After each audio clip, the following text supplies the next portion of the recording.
Promised Neverland. Oof. So interesting. We have a very this chapter is simple, not a lot to talk about, but it's essentially just it's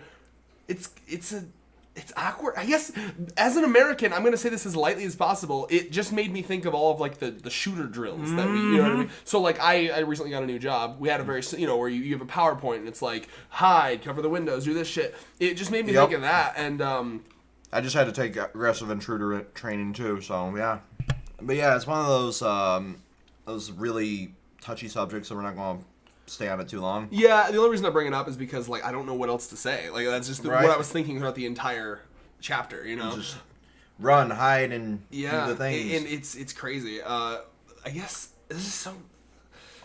So I mean, I'm just gonna jump right to the end. Normally we go through, but the main meat of this chapter is the end, and it's the knowledge that they have the exits covered, and that's pretty crazy. Like I'm excited to see where they go from here, and I hope they don't cop it out because.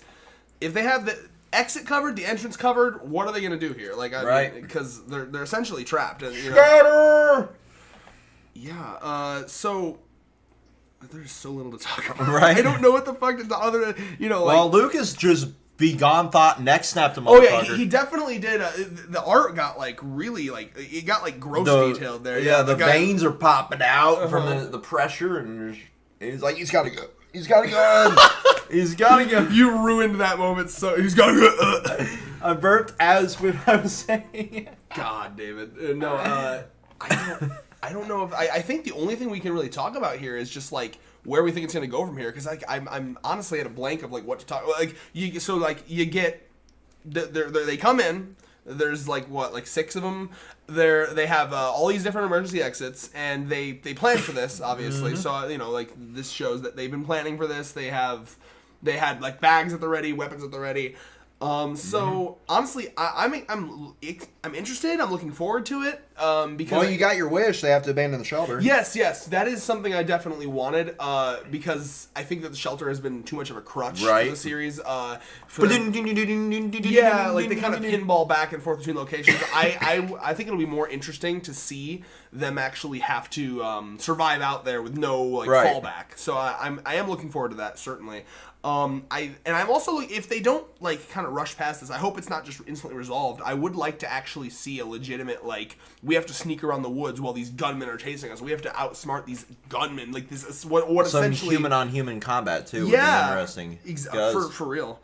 Because all we've got before now is just human on demon. Yeah, I mean they even mentioned that in the chapter too. Like, it's human enemies, the Ratari. But yeah, no, it'd be interesting to see.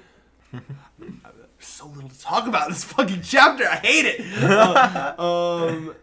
Yeah. So remember when they first escaped and they were being chased by the farm people? Right. I was really hoping that would be more of a thing. Like I was like, oh, that's exciting because they're constantly being chased by this, but that's really never gone anywhere. And I hope that comes back at some point.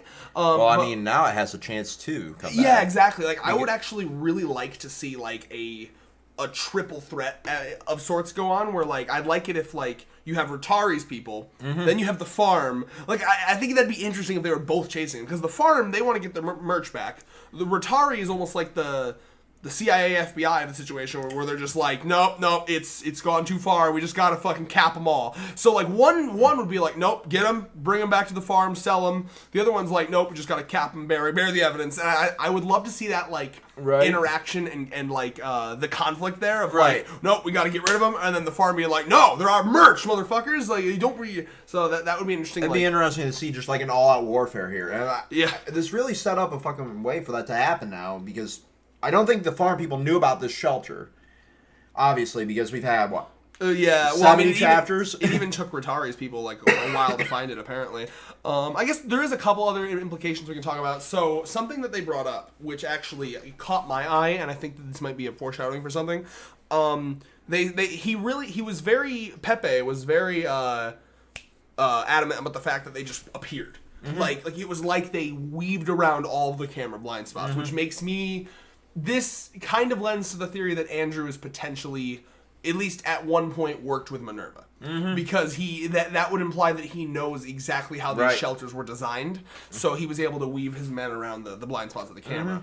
Mm-hmm. So I think there's something going on with Andrew. I don't know if he's a double agent. I don't know if he's going to help them. I don't know if potentially he just worked with Minerva at one point and then was like, nah, fuck you. Better payday over here. Minerva, Ratari, your brother has way better health insurance plan. Let's see. Yeah, and you know you need it when your kids are being eaten. So, yeah, I mean, it's interesting. I hope to see some more like legit strategy, they could write it interestingly, and I hope they do. Right? Because I definitely was like, whoa, with the whole ambush thing. But like, I got to be honest, and this is kind of lends to what I've been saying to recently. What are we at? Like 6 minutes? Mm-hmm.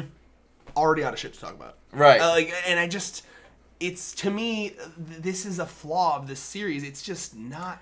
Like, Thurman and I can ramble on about Dr. Stone for a half a fucking hour every week. And that's our best video, in my opinion, our most quality every single week is Dr. Stone. We have the most fun with that. We have I don't know why. There's a lot to talk about in a Dr. Stone chapter, and there's piss to talk about in a Promised Neverland chapter lately. Yeah. It's just been point A, point B, point C. Done. This is going to be our shortest fucking video ever. Do you have, is there anything that you can think of to talk about that I've missed here? Not really. God damn it!